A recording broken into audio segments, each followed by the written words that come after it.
इन तस्वीरों के जरिए आप समझ सकते हैं। आज तक के कैमरे पर एक्सक्लूसिव एसटीएफ के अधिकारी ने कहा है कि विकास दुबे जिस गाड़ी में सवार था वो ये गाड़ी है और ये गाड़ी यहाँ पर पलट गई। मौजूद हूँ और आपको बता दूं कि यहाँ पर तैयारी है, क्योंकि किसी भी वक्त जो लोग घायल हुए हैं उन्हें यहाँ के लेके आया जा। रोकना चाहूंगी, एनकाउंटर में विकास दुबे मारा गया है, ये बड़ी खबर आ रही है और ये टी शर्ट से पहचाना जा सकता है। हिमांशु सुन पा रहे, आपको बोलिए। अभी गाड़ियां एसटीएफ और कानपुर की लोकल पुलिस लेकर के उन्हें यहाँ पहुंची, विकास दुबे को लेकर के यहाँ पहुंची है और पूरी तरीके से खून से लथपथ हालत में। हादसे के बाद एनकाउंटर की बात सामने आई थी तो लोकल पुलिस को इन्फॉर्म किया गया था और लोकल पुलिस फौरन यहाँ हॉस्पिटल पहुंचती है, लेकिन सबसे पहले आज तक यहाँ पे पहुंचा था और मारा गया विकास दुबे। ये वही तस्वीर, एक्सक्लूसिव तस्वीर आज तक पर आप देख रहे हैं। सिर्फ और सिर्फ विकास दुबे को ही यहाँ पर लाया गया, स्ट्रेचर पर बिठाकर सीधा अंदर इमरजेंसी में ले जाया गया और कोई साथ में नहीं था। इससे बहुत सारे सवाल भी उठेंगे। अरविंद हो जाए भी इस वक्त हमारे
हर पल सबसे पहले आज तक आपके सामने ये खबर लेकर हर जगह की तस्वीर पहुंच रहा है। हमारे तमाम सहयोगी हर जगह पर मौजूद है। मुठभेड़ जहां पर हुई, जहां हैलट हॉस्पिटल उसकी बॉडी को लाया गया और लखनऊ से अभिषेक हमारे साथ बने हुए। इस बीच शम्स ताहिर खान हमारे सहयोगी हमारे साथ न्यूज रूम से जुड़ रहे हैं। शम्स, यकीन से भी परे, किसी फिल्मी प्लॉट की तरह कल हम चर्चा कर रहे थे, मध्य प्रदेश पुलिस से लेने के बाद यूपी एसटीएफ लाएगी, उसके बाद क्या जिंदा राज एक एक करके उसके सामने से पूरे देश के सामने रखे जाएंगे। लेकिन आज सुबह सुबह सारे राज खल्लास कर दिए गए।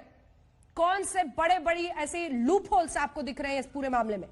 शम्स, देखिए अंजना, अभी 24 घंटे भी नहीं हुए। कल हम आप बात कर रहे थे और 116 की गिनती गिनाई थी यूपी में प्रवक्ता ने जो सरकार के हैं, और कल ही कहा था कि 117 भी हो सकता है और आज 117 हो गया सुबह सुबह।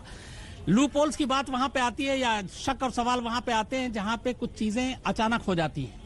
ये वो इनकाउंटर है जिसके बारे में शायद हम बात आज कर रहे हैं, लेकिन इसकी कहानी पहले से लिखी जा चुकी थी और हर एक कोई जानता था कि विकास दुबे का अंजाम क्या होगा। इसके लिए पूरी तैयारी जो की गई थी, अब इसमें आप कहीं से भी शक सवाल नहीं कर सकते कि कैसे गाड़ी पलटी, कैसे वो भागा, पिस्टल छीन कर भागा, क्योंकि ऐसे अपराधी को जब लाते हैं तो आप हाथ पैर भी बांध देते हैं, अपनी सेफ्टी रखते हैं, अपने सर्विस रिवॉल्वर और बाकी चीजों का ख्याल रखते हैं। लेकिन जब पहले से ही सब कुछ तय है तो वहां पे इन सारी चीजों का कोई मतलब नहीं होता। कहानी तो शुरू कल से ही हो जाती है जब पहले ट्रांजिट रिमांड ही नहीं लिया आता और जबकि एमपी के चीफ मिनिस्टर से लेके होम मिनिस्टर, वहां के एसएसपी सब ये पहला शब्द इस्तेमाल करते हैं कि हमने गिरफ्तार किया। जब किसी को गिरफ्तार किया जाता है तो फिर आपको ट्रांजिट रिमांड की जरूरत होती है, या तो वो कहते हैं कि हमने पकड़ रखा है, हमने हिरासत में लिया। तो ये पहली चीज थी। उसके बाद उन्होंने सुपुर्द कर दिया। इंतजार ये था कि एमपी के बॉर्डर से निकले और इसको कहते हैं ऑन द स्पॉट। शायद इन्होंने डिसाइड किया था कि जिस कानपुर से ये कहानी शुरू हुई थी उसी कानपुर में ले जाकर इस कहानी को खत्म किया जाए।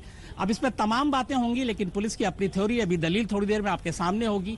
लेकिन ये वो एनकाउंटर है जिसके बारे में कोई हैरान होने की जरूरत नहीं है, कोई शक और सवाल भी इसलिए नहीं होगा क्योंकि हम सब जानते थे कि ऐसा ही होना है। लेकिन हाँ, एक बहुत गंभीर सवाल ये उठ रहा है कि क्या अब फिर ऐसे ही फैसला होगा, क्योंकि हैदराबाद की कहानी आपके सामने है। जो ऐसे केसेस जिसमें पब्लिक की सहानुभूति उस क्रिमिनल के खिलाफ है ही नहीं, गुस्सा है, तो क्या उस गुस्से का फायदा सिस्टम इस तरीके से उठाएगा? ये एक इसलिए गंभीर सवाल है क्योंकि पुलिस का काम मुजरिम को पकड़ना है, अदालत का काम सजा देना। अगर सड़क पे इसी तरह से फैसला होने लगेगा सजा से तो आगे है की बात होगी। शम्स, सजा से आगे है ये मामला। सवाल तो ये था कि कौन कौन इसकी मुखबिरी करता था, कौन कौन भेदिया था, कैसे राजनीतिक और खाकी का संरक्षण इसे मिला हुआ था, वो क्या राज दफन होकर रह जाएंगे? क्योंकि हर दिन इसकी पूछताछ के जरिए कई बातें सामने आती, उन सब को लगातार हम लोग ढक दिया। उन सब पर मैं आपने लगातार काला यही कह बैग रहा हूं। पहना दिया, जिप लगा मैं दिया, लगातार आपसे यही विकास कह रहा दुबे हूं। लिख दिया, जो देखिए स्क्रीन पर लिखा हुआ है इस वक्त। शम्स, बिल्कुल, मैं लगातार ये कह रहा हूं कि ये पहले से था कि क्या ईमानदारी से इसकी पूरी जांच होगी, क्या ईमानदारी से पुलिस और नेताओं का जो नेक्सस है वो सामने आएगा। मैं शुरू से कह रहा हूं कि मुझे यकीन नहीं है कि नहीं आएगा, और अब तो बिल्कुल सवाल नहीं है, क्योंकि पुलिस ये कहेगी कि हमने जितने रास्ते में पूछताछ की थी वो इस सिर्फ घटना के बारे में थी, और इसके आगे कौन कौन से कनेक्शन है, जिन लोगों ने संरक्षण दिया, जो पुलिस में उसके घुसपैठ है, जो उसके एसटीएफ में पुलिस में। ठीक है, एक सेकंड नेताओं आपको के टोक साथ। रही हूँ। अरविंद हाथ उठा रहे हैं, अरविंद मौजूद है। मौसमी हमारी सहयोगी भी कानपुर से हमारे साथ जुड़ गई। अरविंद क्या हलचल है वहां पर?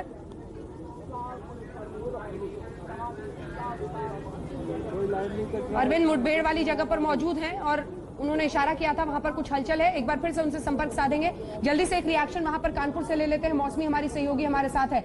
जैसा लगातार हम कवरेज में दिखा रहे हैं, मध्य प्रदेश पुलिस सौंपती है यूपी एसटीएफ को, वहां पर थोड़ी बहुत पूछताछ होती है एक अलग जगह पर, अलग ठिकाने पर, मीडिया को जानकारी नहीं दी जाती है। मीडिया की गाड़ियां जब पीछा कर रही थी, आज तक सबसे पहले तस्वीरें दिखा रहा था अरविंद, गाड़ी में पीछा कर रहे थे हम, उसकी वो तस्वीरें भी दर्शकों को दिखा रहे हैं जब वो गाड़ी में ले जाया जा रहा था। नाके पर मीडिया को रोका जाता है, कुछ देर बाद खबर आती है गाड़ी पलटी, मुठभेड़ हुई, हैलट हॉस्पिटल हिमांशु जहां पर है वहां पर बॉडी पहुंचती है। कानपुर में इस वक्त क्या हलचल है, क्या बातचीत है पूरे मामले को लेकर? मौसमी